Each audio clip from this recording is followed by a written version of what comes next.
Dilshad colony से आम आदमी पार्टी ने बहन प्रीति को उम्मीदवार बनाया है और सबसे बड़ी बात कि बहन प्रीति जो है वो निर्दलीय चुनाव लड़ी है और जीती है और उसके बाद आम आदमी पार्टी ने इन्हें टिकट दिया है। और आप देखिए इनकी चुनावी यात्रा, चूंकि अब कुछ ही दिन बचे हैं एमसीडी चुनाव में, ऐसे में चुनाव प्रचार बेहद तेज है और इस वक्त हम हैं दिलशाद कॉलोनी में और दिल्ली के दंगल में आप देख रहे हैं कि किस तरीके से चुनाव प्रचार चल रहा है।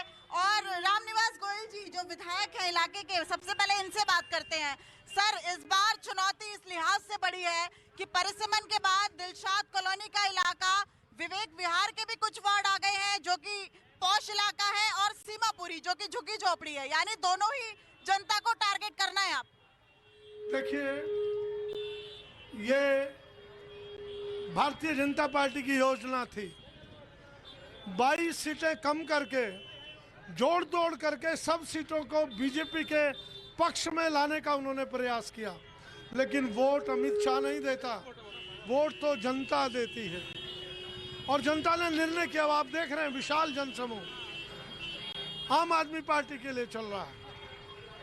यह सीमापुरी का इलाका है और सीमापुरी के इलाके में बहन प्रीति को अपार जनसमूह मिल रहा है। वो 3 बार निगम पार्षद बनी है, निर्दलीय निगम पार्षद बनी है। बीजेपी ने अपने मन मुताबिक जो है वो परिसीमन किया है और पूरी कोशिश की है कि वो यहाँ से चुनाव जीते।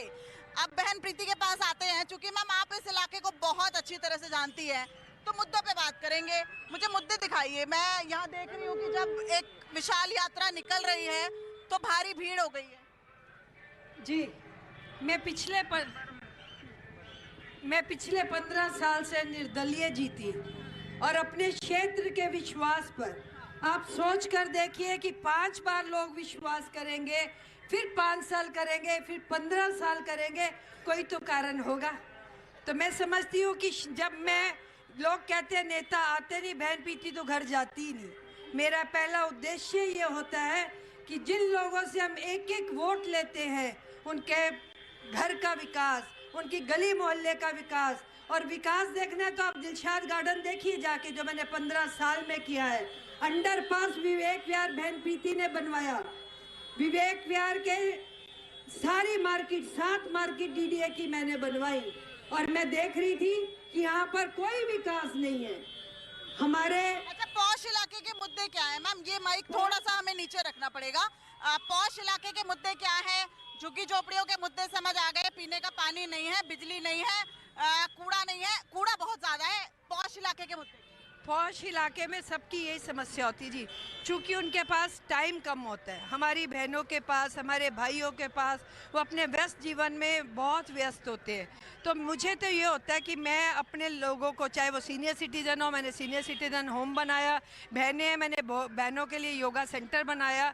तो मैं समझती हूँ मैंने जितनी मार्केट थी उनमें शौचालय बनवाए, क्योंकि बुजुर्ग बहनें जब मार्केट जाती हैं तो उस समय उनको ज़रूरत होती है शौचालय जाने की, तो वो टाइम में वो घर तक नहीं पहुंच पाती। तो उनकी छोटी छोटी सुविधाएं, और इसीलिए मैंने आज केजरीवाल का रामनिवास जी के माध्यम से हाथ पकड़ा कि उनकी कड़ी के साथ जोड़ते जोड़ते मैं हर गली में विकास करवाना चाहती हूँ। तो ये है इस इलाके के मुद्दे। और जिस तरीके से अरविंद केजरीवाल को अगर हम देखें तो सकारात्मक पॉलिटिक्स में ज्यादा विश्वास रखते हैं और देखिए यही मुझे प्रीति जी की बातों से भी लग रहा है कि मुद्दों पर ध्यान देना बेहद जरूरी है, ना कि आरोप लगाने पर।